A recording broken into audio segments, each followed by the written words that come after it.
Tucked away in Trader Vic's 1972 Bartender's Guide is a drink called the Taboo, and he specifically notes that it came from his Seattle location. Which is interesting because by 1972, tiki had already begun to fade. The golden age was over, disco was coming, and yet he made sure to include this drink in the revised edition with that little note about where it came from. And here's something that a lot of people don't know about Vic. Seattle really mattered to him, like it mattered a lot. And I'm not talking about some random outpost that opened in the 80s. I'm talking about 1949 at the Benjamin Franklin Hotel. And so in 1949, hotel executive Edward Carlson persuaded Vic to bring his concept to Seattle, opening a small bar called the Outrigger inside the Benjamin Franklin Hotel.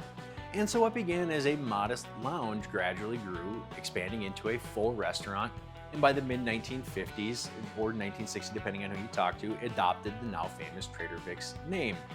So that location proved to be successful enough that Vic and Western Hotels began rolling out Trader Vic's restaurants across additional properties. And during this period, Vic also established locations in Hawaii and San Francisco, helping cement Trader Vic's as a national and soon to be international name in tropical dining. And expansion on that scale really required deeper pockets than what Vic had. He ultimately partnered with Conrad Hilton in 1955 and opened a Trader Vic's inside the Beverly Hilton, followed a couple years later by another at Chicago's Palmer House. And Hilton soon began licensing Trader Vic's brand across his hotel portfolio for a pretty large sum, all the while retaining Vic to supervise the design and the staffing and operations of the restaurants. And the move paid off quickly, as Hilton later estimated that the restaurants were generating millions in annual revenue. And soon other hotels took notice. Sheraton Hotels launched their own in-house tropical concepts, including Ports of Call and Kon-Tiki, signaling that tiki had officially become big business. And now the Taboo is not what you expect from a Trader Vic drink. There's no elaborate rum blend and no exotic syrups you have to make from scratch, and there's no over-the-top garnishes or anything like that. It's 5 ingredients. It's light rum, vodka, pineapple juice, lemon juice, and simple syrup, and that's it. And yeah, it's vodka, like in a Trader Vic drink, which there's a few, right? But it sounds wrong until you remember that Vic wasn't making drinks for purists or for cocktail historians. He was making drinks that sold well, that people wanted a second, third, or fourth round of. And if vodka made it better, he used vodka, and the name itself tells you what kind of drink this is. It's taboo, it's forbidden, and I think it's less about the exotic Polynesian mystique and more about how dangerously easy this thing should be able to be drank. And so while this calls for light rum, I wanted something a little bit funkier and a little bit heavier, so I am using the Denizen Vatted Dark Rum in this instead. So with all that out of the way, let's make the Taboo.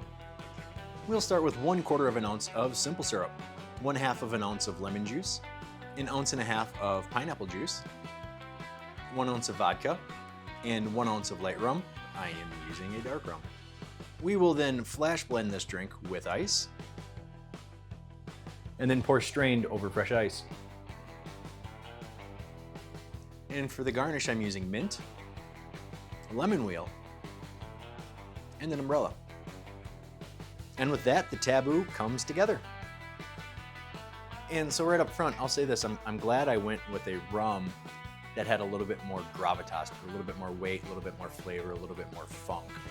Because if you deconstruct this drink, the lemon juice, the pineapple, the vodka, which is inert in a lot of cocktails, and then just simple syrup, if you were to put a light rum in this, I could see why it's been almost forgotten for the past almost 60 years. And I'll say this, like light rum is fantastic. Like Probitas is great. Don Q Cristal I use all the time. There's a lot of other great light rums out there as well. But in a drink like this, I could see why it would be forgotten if you didn't have rum with a bit more character. And let's face it, in tiki and tropical cocktails, the rum is the backbone of the large majority of the heavyweight cocktails in this, cocktail niche, or whatever you want to call it.